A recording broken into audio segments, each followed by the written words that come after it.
चलिए दोस्तों, आप सभी का यूट्यूब चैनल में स्वागत है।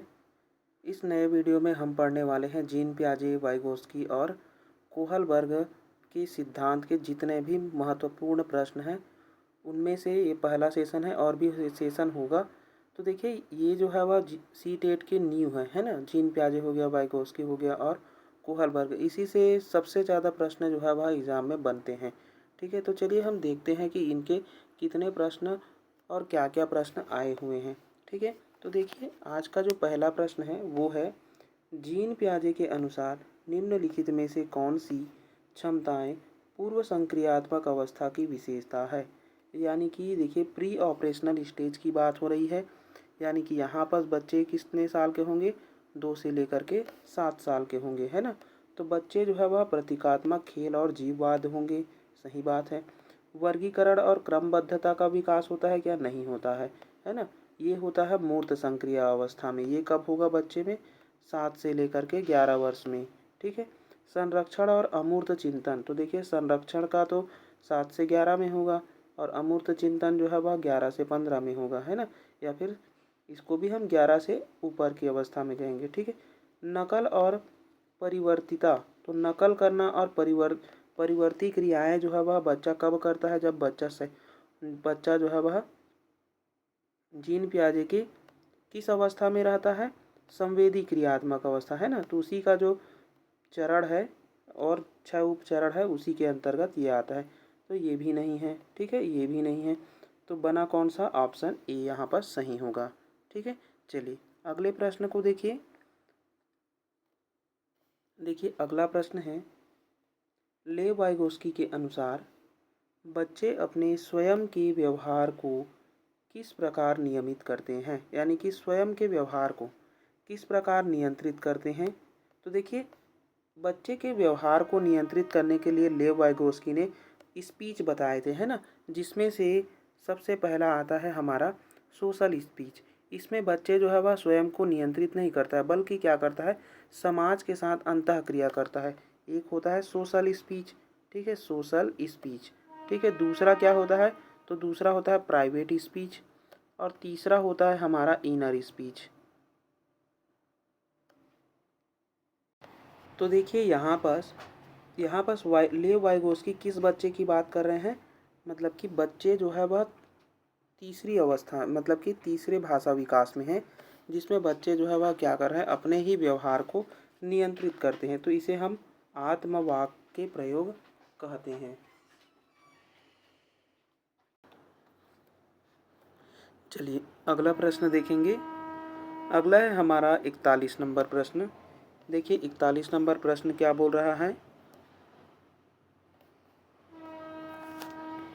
कक्षा 5वीं के बच्चों को तैरने और डूबने की अवधारणाओं को पढ़ने के लिए संरचनावाद में दृढ़ विश्वास रखने वाले शिक्षकों द्वारा कौन सा शैक्षणिक दृष्टिकोण अपनाया जाएगा।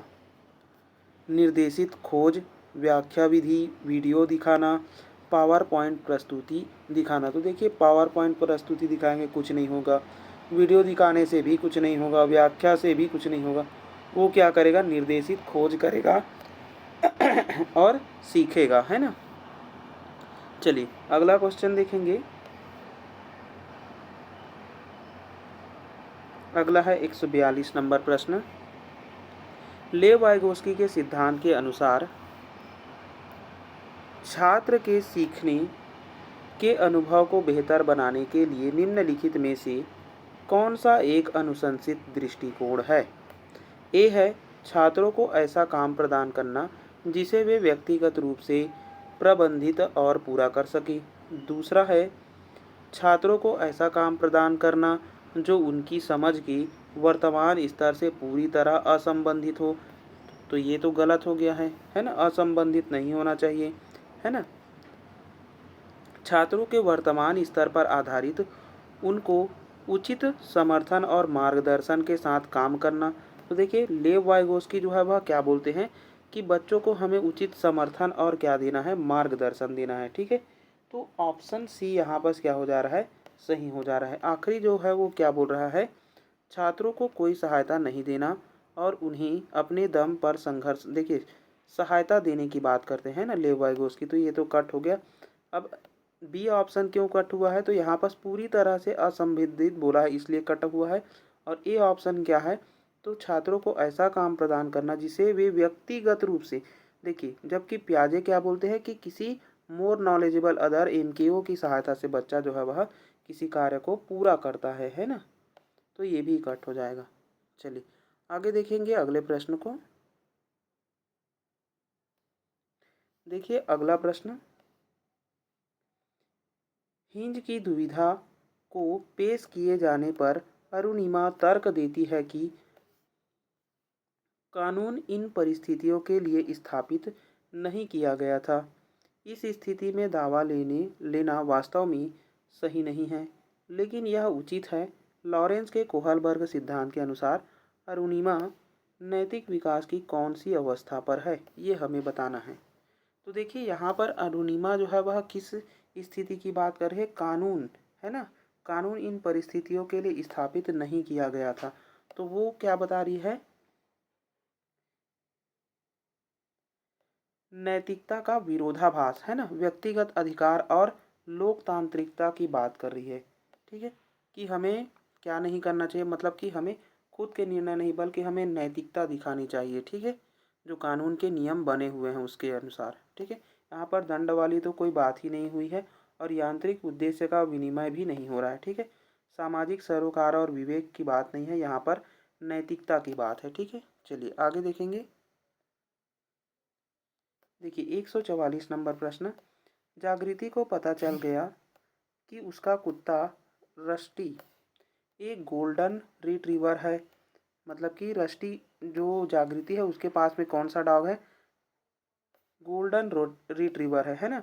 जब वह एक और कुत्ते को देखती है जो रस्टी जैसा दिखता है, यानी कि गोल्डन रिट्रीवर जैसा दिखता है लेकिन एक अलग नस्ल का है, मतलब कि अब वो कुत्ता जो है वह अलग है, तो वह उसे भी कुत्ता समझती है।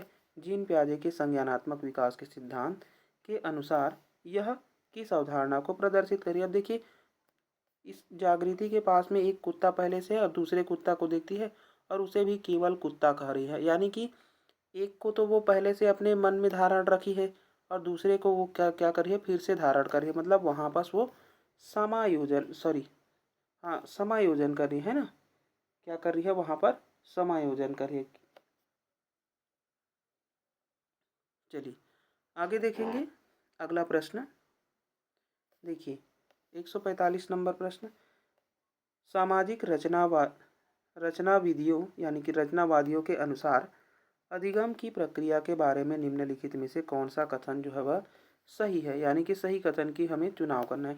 ये बोला जा रहा है कि अधिगम अर्थ निर्माण की एक सामाजिक प्रक्रिया है। ये तो सही है ना, अधिगम जो है वह अर्थ निर्माण की सामाजिक प्रक्रिया है। अधिगम एक व्यक्तिवादी प्रक्रिया है क्या, नहीं है, गलत हो गया। अधिगम केवल कक्षा या औपचारिक शिक्षा विन्यास में होता है, नहीं, केवल कक्षा में नहीं होता है। अधिगम एक निष्क्रिय नहीं, अधिगम सक्रिय होता है ना, तो ऑप्शन ए ही यहाँ पर क्या हो जाएगा, सही हो जाएगा। अगला क्वेश्चन देखिए 146 नंबर, रस्सी कूदते समय पैर में रस्सी फंसने के कारण आउट होने के बाद अरु कहती है कि उसे रस्सी ने जानबूझकर आउट किया है। जीन प्याजे के संज्ञानात्मक विकास सिद्धांत की किस अवस्था में बच्चे इस तरह के तर्क देते हैं। तो देखिए एक बच्ची है जो कि क्या कर रस्सी कूद रही है और रस्सी फंस जाने पर क्या बोल रही है कि रस्सी ने मुझे आउट कर दिया है ना। तो वो जीववाद को क्या कर रही है, इंगित कर रही है। ठीक है, किसको इंगित कर रही है, जीववाद को। अब जीववाद चरण जो है वह कौन सा होता है, तो पूर्व चालन अवस्था होता है। ठीक है, चलिए आगे देखेंगे 147 नंबर प्रश्न, सीखने के सामाजिक संरचनावादी विचार इस बात की वकालत करते हैं कि शिक्षार्थी दूसरों से निष्क्रिय रूप से ज्ञान प्राप्त करते हैं। देखिए निष्क्रिय रूप से नहीं, सक्रिय रूप से है ना। सामाजिक जो संरचनावादी है वो क्या बोलता है कि बच्चे को जो है वह समाज में सक्रिय रूप से क्या होना चाहिए, भागीदार होना चाहिए। शिक्षार्थी सक्रिय रूप से ज्ञान निर्माण करते हैं, ये सही है। व्याख्या देने और समझाने से प्रभावी शिक्षण सक्रिय होता है, नहीं। व्याख्या विधि जो है वह पुरानी विधि है ना, व्याख्या से जो शिक्षण है वो सक्रिय नहीं हो पाता है। ठीक है, तो ये भी कैंसल हो जाएगा। प्रत्याहार और दोहराव की चिंतन प्रक्रिया से प्रभावी शिक्षण होती है, नहीं।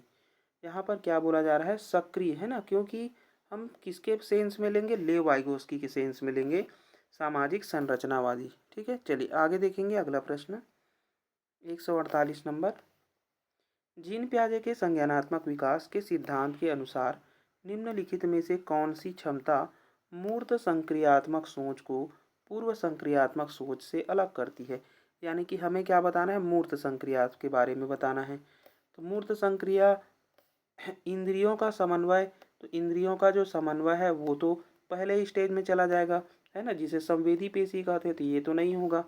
विकेंद्रण, है ना, विकेंद्रण क्या होता है, मूर्त संक्रिया अवस्था का होता है।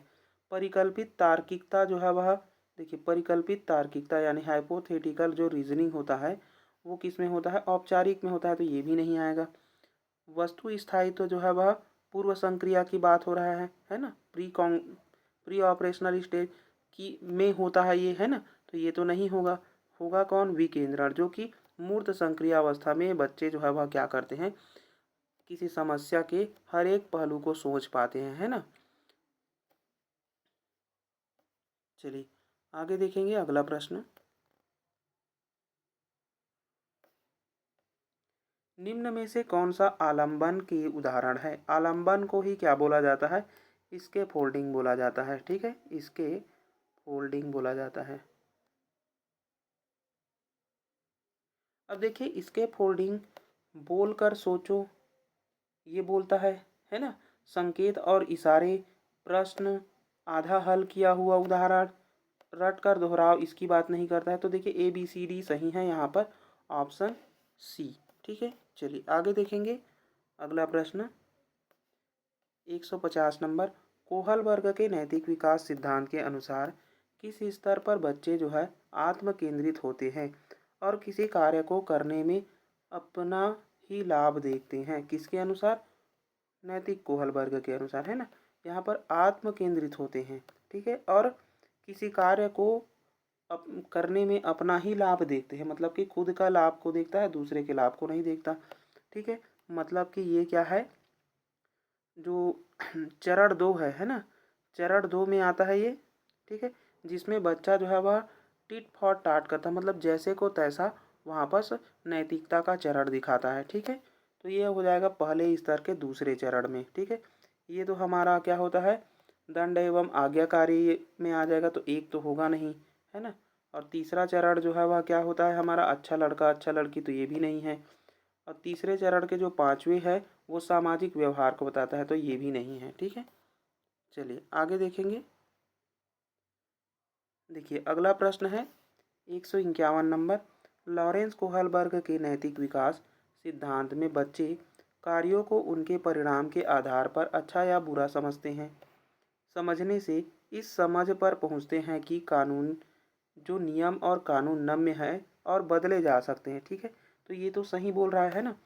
अब इसका जो कारण है वो क्यों होता है, तो लॉरेंस कोहलबर्ग का तर्क है कि नैतिकता विकास जो है वह क्रमिक रूप से चरणों में होता है। ये भी सही है, क्योंकि इन्होंने नैतिक विकास के कितने चरण बताए हैं, 6 चरण बताए हैं, है ना। और कितने लेवल बताए हैं, तो 3 लेवल बताए हैं। ठीक है, ये स्टेजेस हैं और ये उसके लेवल हैं।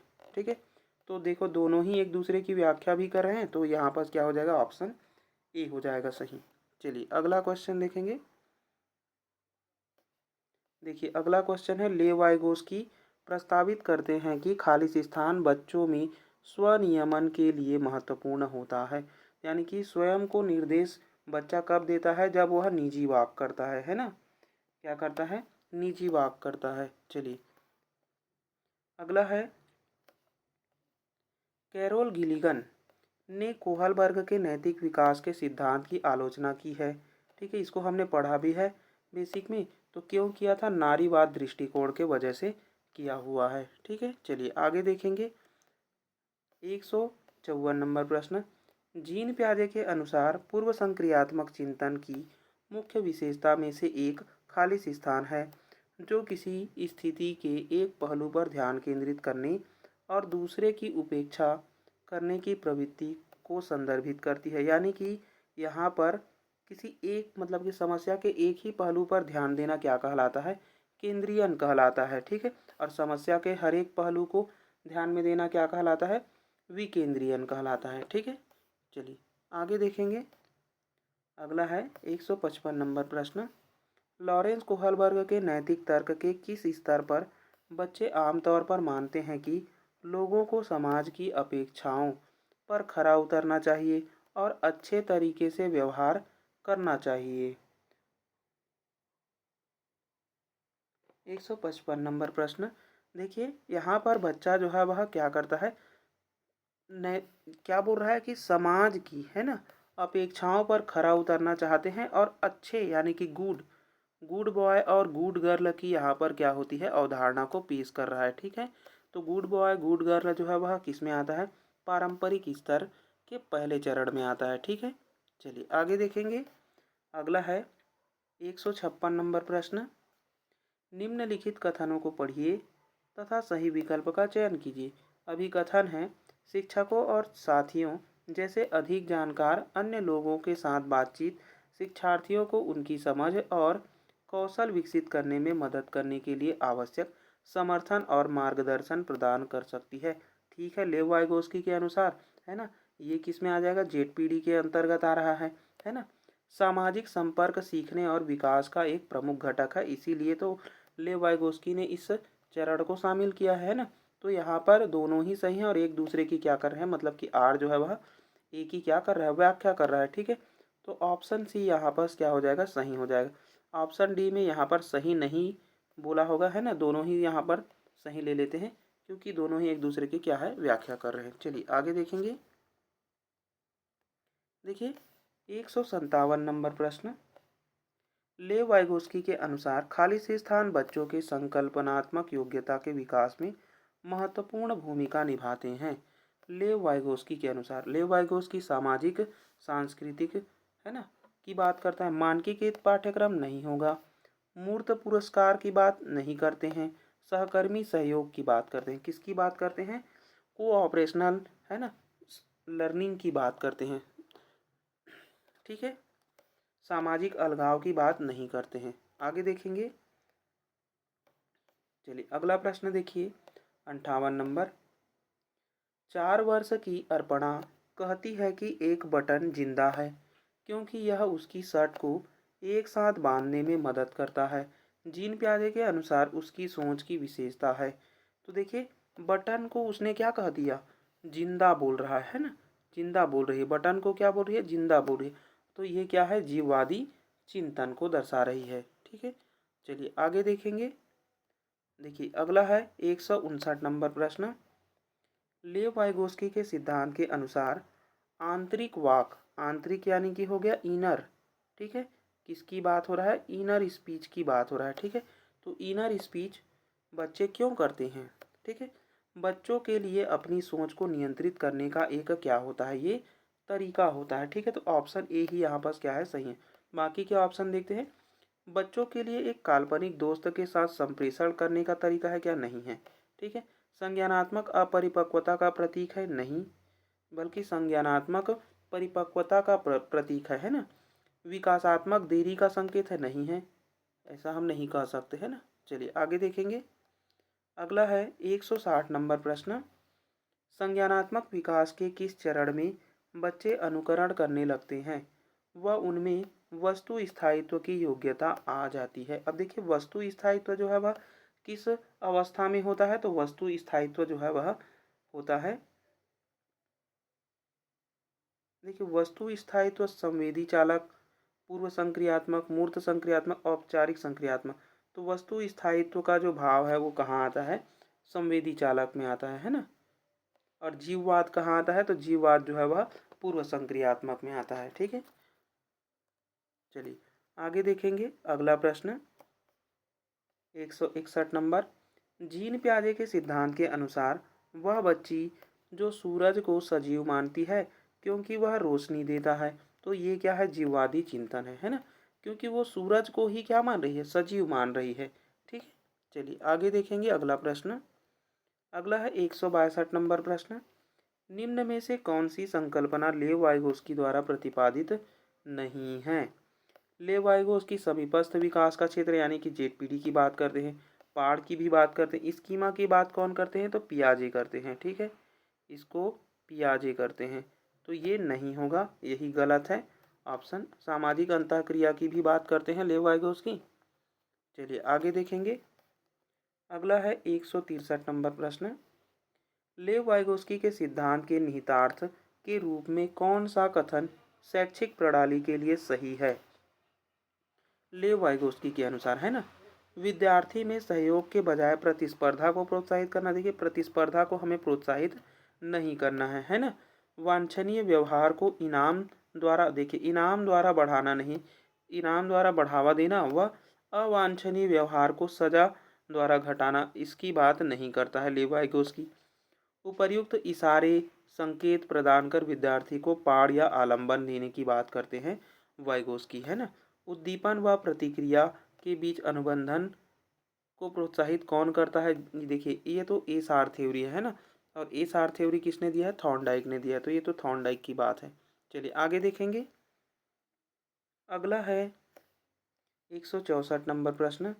कोहल वर्ग के अनुसार नैतिक विकास की प्रथम अवस्था की क्या विशेषता है? प्रथम अवस्था की, है ना, किसके अनुसार? कोहल वर्ग। अब प्रथम अवस्था में क्या होता है? दंड एवं कानून अभिविन्यास, है ना।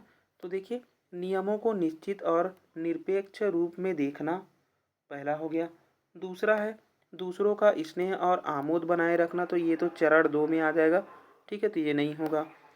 कानून और नियमों को बनाए रखने के कर्तव्य का पालन करना, ये चौथे में आता है, तो ये भी नहीं होगा। अमूर्त सार्वभौमिक सिद्धांत, ये जो है वह छठवें में आता है, ये भी नहीं होगा। क्या होगा? नियमों को निश्चित और निरपेक्ष रूप में देखना। क्यों देखना? क्योंकि बच्चे जो है वह दंड या सजा मिलेगी, है ना, इसके लिए बच्चे जो है वह दूसरों को देख करके अपने आप को क्या करते हैं? निश्चित और निरपेक्ष रूप से व्यवहार करते हैं। ठीक है, चलिए आगे देखेंगे। अगला है 165 नंबर प्रश्न।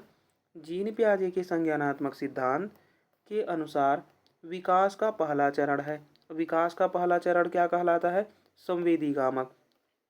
ये पहला चरण है, ये दूसरा चरण है ना, ये तीसरा चरण है, और ये पियाजे का चौथा चरण है। ठीक है, चलिए आगे देखेंगे। 166 नंबर प्रश्न। जीन पियाजे के संज्ञानात्मक विकास के सिद्धांत के अनुसार निम्न में से कौन सा कथन सही है? यानी कि सही कथन की भाषा, मतलब कि सही कथन को चुनना है। किसके अनुसार? जीन पियाजे के अनुसार। जीन पियाजे जो है वह भाषा की बात नहीं करते हैं, है ना, यानी कि भाषा संज्ञानात्मक विकास को सुसाधित करता है, इसकी बात जो है वह कौन करते हैं? वाइगोत्स्की करते हैं। ठीक है, जैविक परिपक्वता का विकास पर कोई प्रभाव नहीं पड़ता, ये तो गलत है ना। पूर्व संक्रियात्मक चरण में बच्चे परिकल्पनात्मक निगमनात्मक तर्क में सक्षम होते हैं, नहीं, ये तो परिकल्पनात्मक निगमनात्मक तर्क जो है वह किस में आता है?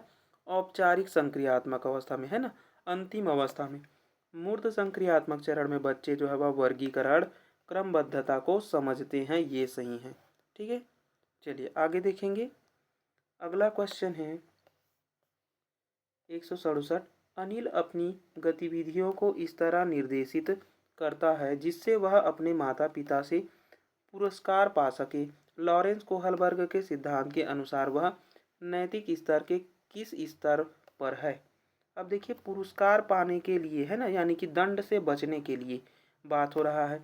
तो दंड से बचने के लिए बच्चा जो है वह इसी प्रकार दंड या से बचने के लिए, या फिर, है ना, कुछ चीज़ प्राप्त करने, पुरस्कार प्राप्त करने के लिए बच्चा जो है वह नैतिकता दिखाता है, यानी कि दूसरे के मानक के अनुसार वो क्या कर रहा है? नैतिकता दिखा रहा है। तो ये किस में चला जाएगा?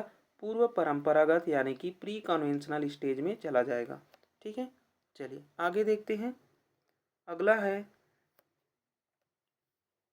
लेव वाइगोस्की ने बच्चों के विचारों के विकास में निम्न में से किसकी भूमिका को महत्वपूर्ण माना है? बच्चों के विचार में, है ना, सामाजिक अंतःक्रिया, आनुवंशिक परिपक्वता, व्यवहार का शास्त्रीय अनुबंधन, पुनरावृत्ति एवं अभ्यास। तो किसको माना है? सामाजिक अंतःक्रिया को। ठीक है, चलिए अगला क्वेश्चन देखेंगे। अगला है 169। निम्न में से कौन सा कथन लेव वाइगोस्की के सिद्धांत के अनुसार सही नहीं है? यानी कि हमें यहाँ पर गलत कथन की पहचान करना है। चर चर्चा और वैचारिक बहस अधिगम में बाधक होते हैं, लेव वाइगोस्की बोलते हैं, है ना। तो ये तो सही हो गया। इशारे और संकेत और इशारे अधिगम को बढ़ावा देते हैं। देखिए, संकेत और इशारे अधिगम को, यहाँ पर चर्चा और वैचारिक बहस अधिगम को बाधक है। ये जो क्वेश्चन है इसका जो पूछने का तरीका है ये गलत था, है ना। इसलिए इसे आयोग ने विलोपित किया था। ठीक है, विलोपित, जिसके लिए सबको बोनस अंक शायद मिला था, है ना। चलिए, तो इसका जो देखिए, इसको सही नहीं, इसको हम अगर हटाते हैं तो शायद सही बैठ रहा है ना। देखिए, अगर सही कथन की पहचान करेंगे तो चर्चा और वैचारिक बहस अधिगम में बाधक नहीं होता है ना। बाधक होता है बोला तो ये तो गलत हो जाएगा। इशारे और अधिगम मतलब कि इशारे अधिगम को बढ़ावा देते हैं, ये हो सकता है ना। निजी वाक बच्चों की आत्म केंद्रीयता का प्रतीक होता है, तो ये भी सही बोल रहा है। अधिगम एक व्यक्तिगत निष्क्रिय प्रक्रिया है। अधिगम एक व्यक्तिगत निष्क्रिय प्रक्रिया है, मतलब कि अधिगम एक व्यक्तिगत निष्क्रिय प्रक्रिया है क्या? नहीं। देखिए, यहाँ पर बहुत सारे जो क्वेश्चन, मतलब कि ये क्वेश्चन को विलोपित किया गया है ना। इस पर आप कमेंट जरूर करेंगे, आपको ये इसमें से डाउट क्लियर होना चाहिए, है ना। चलिए आगे देखेंगे। 170 नंबर प्रश्न। अपने स्कूल की प्रथाओं को व्यवहारवादी विचारधारा से बदलकर संरचनावादी विचारधारा पर आधारित करने के लिए आप निम्न में से कौन सा बदलाव चुनेंगे? यानी कि आपको बिहेवियरिज्म से आपको कहाँ जाना है? आपको जाना है रचनावादी में, यानी कि कंस्ट्रक्टिविज्म में जाना है ना। तो उसके लिए आप एक टीचर हैं तो आप बच्चों के लिए क्या करेंगे? लचीले पाठ्यक्रम के बजाय मानकीकृत पाठ्यक्रम करेंगे? नहीं करेंगे। अगर मानकीकृत से हमें कहाँ जाना है? लचीला जाना था, है ना। अध्यापक केंद्रित शिक्षा शास्त्र की बजाय परीक्षा केंद्रित शिक्षा शास्त्र अपनाएंगे क्या? नहीं। रचनात्मक आकलन के बजाय योगात्मक आकलन अपनाएंगे, तो ये तो और गलत हो गया, है ना। कंठस्थ स्मरण यानी कि जो रोट लर्निंग है के बजाय हम क्या करेंगे? खोजी अधिगम यानी कि हम डिस्कवरी लर्निंग की ओर जाएंगे। किसकी ओर जाएंगे? डिस्कवरी लर्निंग की ओर जाएंगे। ठीक है, चलिए आगे देखेंगे। संकेतों व अन्य तरीकों द्वारा बच्चों को जरूरत पड़ने पर मदद करना क्या कहलाता है? स्कैफोल्डिंग कहलाता है। उसे हिंदी में क्या बोलते हैं? पाड़, ढांचा, मचान, है ना। ये सब बोला जाता है। चलिए आगे देखेंगे। अगला प्रश्न अगला प्रश्न है, बच्चों की शिक्षा के लिए वाइगोस्की के सिद्धांत का अनुप्रयोग प्रस्तावित करता है। बच्चों की शिक्षा के लिए जो वाइगोस्की क्या बोलते हैं? सहयोगात्मक अधिगम की बात करते हैं। किसकी बात करते हैं? सहयोगात्मक अधिगम की बात करते हैं। चलिए आगे देखेंगे। अगला है 173 नंबर प्रश्न। कोहलबर्ग के नैतिक विकास के किस चरण में व्यक्ति अपने व्यवहार के परिणाम के बजाय दूसरों के अपेक्षानुसार कार्य करता है? मतलब कि खुद के व्यवहार के परिणाम के बजाय वो दूसरों के अपेक्षानुसार काम करता है ना। यानी कि दूसरे के मानक के अनुसार बच्चा जो है वह क्या हो रहा है? चल रहा है। ठीक है,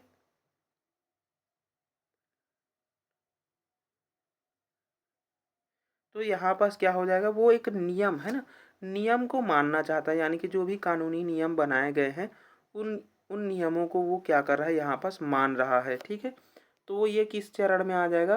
परंपरागत चरण के अंतर्गत आएगा, चरण 4 में, है ना। क्योंकि देखिए यहाँ पास क्या बोल रहा है कि व्यक्ति अपने व्यवहार के परिणाम, यानी कि जो जो भी व्यवहार कर रहा है बच्चा, है ना, तो उसका जो भी रिजल्ट हो सकता है। यानी कि मैं कुछ कर रहा हूँ तो मैं सही भी कर सकता हूँ, मैं गलत भी कर सकता हूँ ना। तो मैं सही कर रहा हूँ तो उसके कुछ रिजल्ट मिल सकते हैं, गलत कर रहा हूँ तो उसके कुछ रिजल्ट मिल सकते हैं। लेकिन मैं उसको छोड़ करके क्या कर रहा हूँ? दूसरों के जो अपेक्षानुसार है, यानी कि दूसरे जो नियम बनाए हैं उसके अनुसार मैं क्या कर रहा हूँ? कार्य कर रहा हूँ। तो यानी कि मैं यहाँ पर क्या कर रहा हूँ? कानून के अनुसार चल रहा हूँ, है ना। तो ये किस में आ जाएगा? परंपरागत चरण में आ जाएगा।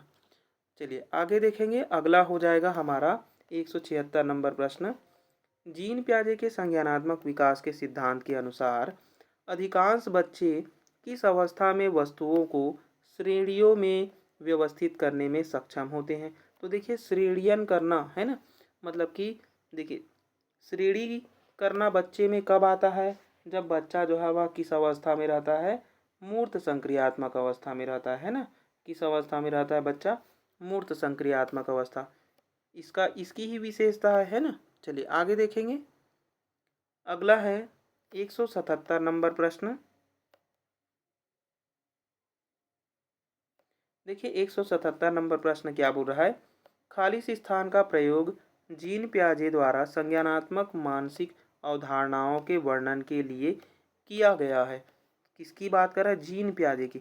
संज्ञानात्मक मानसिक अवधारणा यानी कि जो मेंटली कॉन्सेप्ट है ना, वो कब किस में बनता है, स्कीमा में बनता है ना। मेंटल जो कॉन्सेप्ट है वो कहाँ बनता है, स्कीमा में बनता है ना। स्कीमा ही उसकी क्या है, सही वे। चलिए आगे देखेंगे अगला प्रश्न 178 नंबर। रजनी अपने दोस्तों के कार्यों को जैसे को तैसा मानसिकता के आधार पर जांचती है। लॉरेंस कोहलबर्ग के सिद्धांत के अनुसार वर्तमान में रजनी संज्ञानात्मक नैतिक विकास के किस स्तर पर है। चलिए तो यहाँ पर क्या है, एक की पॉइंट मिल रहा है, जैसे को तैसा है ना। और जैसे को तैसा जो है वह किस में आता है, चरण 2 में। ठीक है, किस में आता है, चरण 2 में। ठीक है, और चरण 2 जो है वह किस में आता है, पूर्व परंपरागत में आता है, प्री कॉन्वेंशनल स्टेज में आता है। ठीक है, चलिए आगे देखेंगे। देखिए अगला प्रश्न है, जब विद्यार्थी किसी प्रश्न को हल खोजने के दौरान समस्या का सामना करता है तो अध्यापक विद्यार्थियों को किस तरह पाठ प्रदान कर सकता है। अस्थायी रूप से है ना, क्या करेगा, उनमें असफलता का भय पैदा करेगा, क्या नहीं करेगा, उन्हें प्रश्न का आधा समाधान प्रस्तुत करता है। ठीक है, ये है उसकी विशेषता। प्रश्न में कुछ विकर्षण जोड़ता है, नहीं और नहीं जोड़ेगा, उन्हें अपने विचारों की शाब्दिक अभिव्यक्ति करने के लिए निरुत्साहित करेगा, ये भी गलत है। ठीक है, तो ऑप्शन बी यहाँ पर क्या हो रहा है, सही हो रहा है। आगे देखेंगे। देखिए 180 नंबर प्रश्न, सिद्धांतवादी और उनके द्वारा प्रतिदिन विचार का सही युग्म चुनिए। सिद्धांतवादी लेव वाइगोस्की सांस्कृतिक उपकरण की बात करते हैं, सही है। हार्वर्ड गार्डनर जो है वह जी घटक बुद्धि की बात करते हैं क्या, यानी कि ग्रुप वाले की बात करते हैं, नहीं करते, या फिर जनरल घटक हो सकता है ना, तो इसकी बात नहीं करते, बल्कि हार्वर्ड गार्डनर जो है वह बहुबुद्धि की बात करते हैं। किसकी बात करते हैं, बहुबुद्धि की बात करते हैं। जीन पियाजे पाड़ की बात करते हैं, नहीं करते, वाइगोस्की करते हैं ना। लॉरेंस कोहरबर्ग जो है वह संवेगात्मक परिपक्वता की बात करते हैं क्या, नहीं करते, बल्कि नैतिक नैतिक तर्क की बात करते हैं ना। तो एक ही यहाँ पर क्या हो रहा है, सही हो रहा है, ऑप्शन ए। चलिए आगे देखेंगे 181 नंबर प्रश्न। जीन पियाजे के संज्ञानात्मक विकास के सिद्धांत के अनुसार निम्नलिखित में से कौन सी अवधारणा 3 से 6 वर्ष की आयु वाले बच्चों को सिखानी चाहिए। किसके अनुसार, जीन पियाजे के अनुसार 3 से 6 वर्ष का बच्चा जो है वह किस में है, पूर्व संक्रियात्मक अवस्था में है। तो पूर्व संक्रियात्मक अवस्था में हम क्या सिखाते हैं, संरक्षण सिखाते हैं क्या, नहीं सिखाते, ये तो मूर्त में होगा। अनुक्रमता ये भी मूर्त में होता है, तार्किक अनुप्रयोग ये भी मूर्त में होता है। संकेत अधिगम हम सिखाते हैं ना, संकेत अधिगम किस में आता है, दूसरे स्टेज में आता है। ठीक है, चलिए आगे देखेंगे। अगला देखिए 182 नंबर प्रश्न। जीन पियाजे के संज्ञानात्मक विकास के सिद्धांत के अनुसार अधिकांश बच्चे किस अवस्था में बीते हुए समय, वर्तमान और भविष्य के बारे में स्पष्ट रूप से समझ बना लेते हैं। वर्तमान और भविष्य के बारे में है ना, अधिकांश बच्चे जो है वह क्या बना लेते हैं, अपनी समझ बना लेते हैं। तो ये आ जाएगा मूर्त संक्रिय अवस्था में। ठीक है, किस में आ जाएगा, मूर्त संक्रियात्मक अवस्था में आ जाएगा, क्योंकि यहीं पर बच्चा जो है वह घटना के बारे में क्या करता है, तार्किक रूप से समझ बनाता है, सोचता है ना। चलिए आगे देखेंगे अगला प्रश्न 183 नंबर प्रश्न। जीन पियाजे के सिद्धांत में चिंतन की बुनियादी निर्मितियों को किस रूप में जाना जाता है। चिंतन की बुनियादी यानी कि बच्चा जो है वह चिंतन की बुनियाद रख रहा है, कॉन्सेप्ट बना रहा है ना। क्या बना रहा है बच्चा, कॉन्सेप्ट बना रहा है। कॉन्सेप्ट कहाँ बनाता है बच्चा, स्कीमा में बनाता है ना, जीन पियाजे के अनुसार। चलिए आगे देखेंगे अगला प्रश्न। देखिए 187 नंबर प्रश्न, जीन पियाजे के अनुसार मस्तिष्क में ज्ञान की व्यवस्थित संरचनाएं क्या कहलाती है। जीन पियाजे के अनुसार है ना, मस्तिष्क में ज्ञान की जो व्यवस्थित संरचनाएं है उसी को तो हम स्कीमा कह रहे हैं। ठीक है,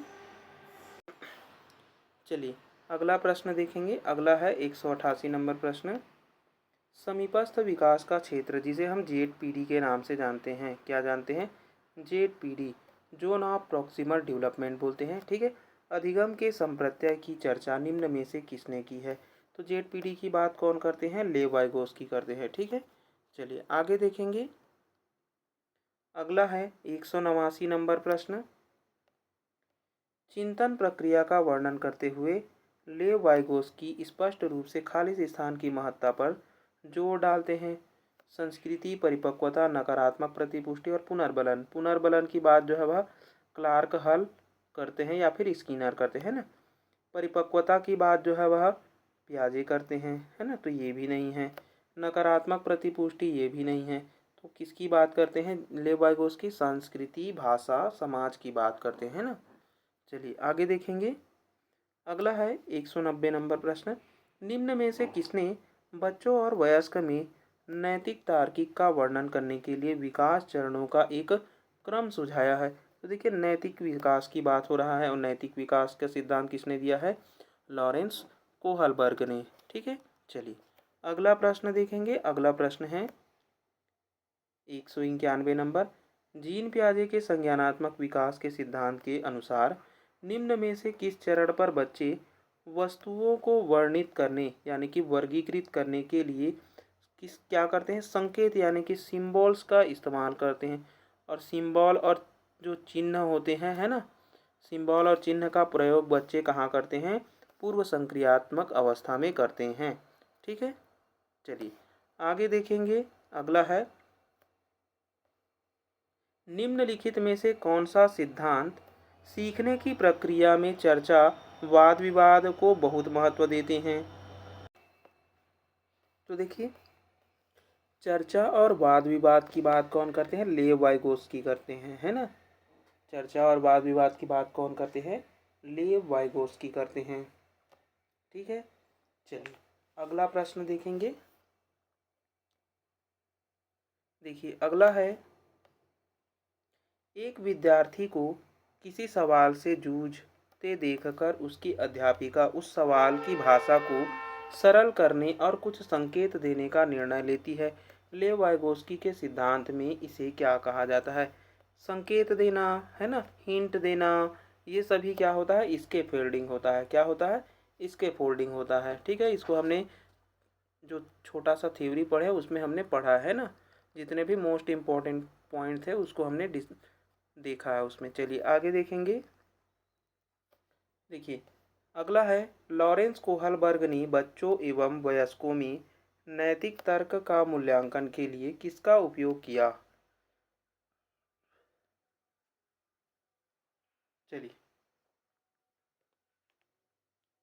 देखिए लॉरेंस कोहलबर्ग ने, है ना, बच्चों और वयस्कों में नैतिक तर्क का जो मूल्यांकन करना चाहते थे उसके लिए क्या किया था, परिकल्पित स्थितियाँ, कागज कलम आधारित परीक्षा ली थी या चित्रकला या फिर रिपोर्ट कार्ड्स दिए थे।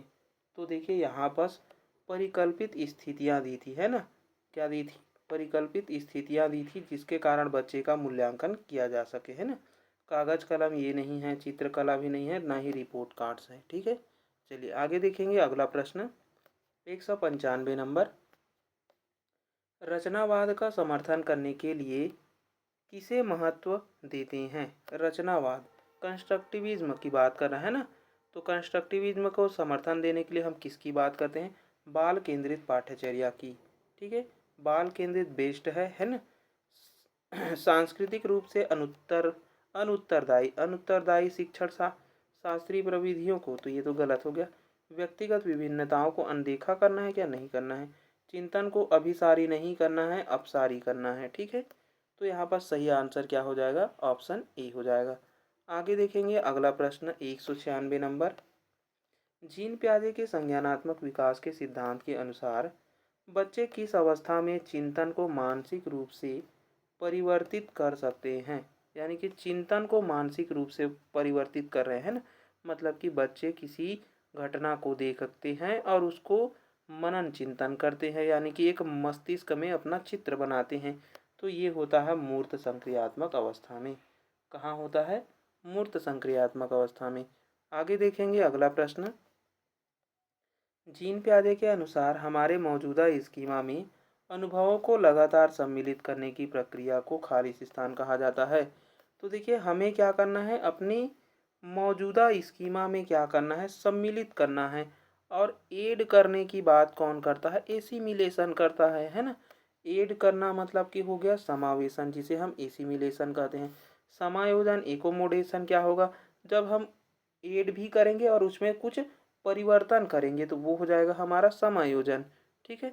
संकल्पना निर्माण यानी कि स्कीमा होता है, और वर्गीकरण तो आप सभी जानते हैं। ठीक है, चलिए देखते हैं अगला प्रश्न 198 नंबर।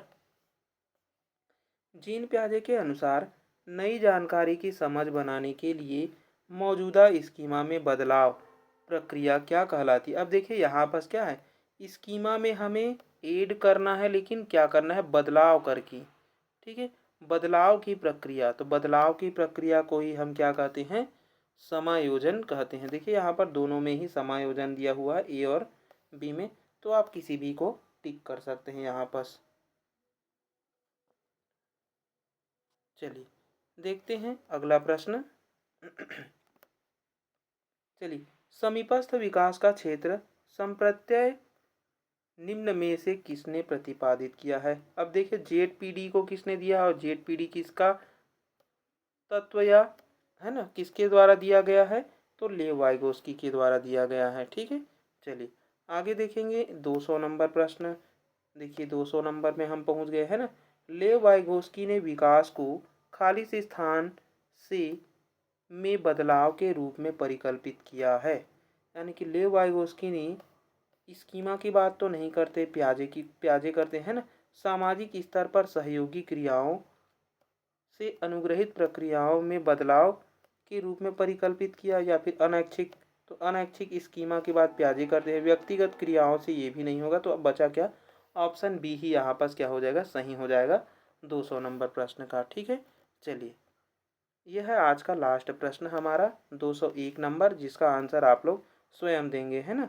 लॉरेंस कोहलबर्ग ने बच्चों को वयस्कों में नैतिक तर्क की व्याख्या करते हुए खालिस स्थान चरणों के क्रम में प्रतिपादित किया है।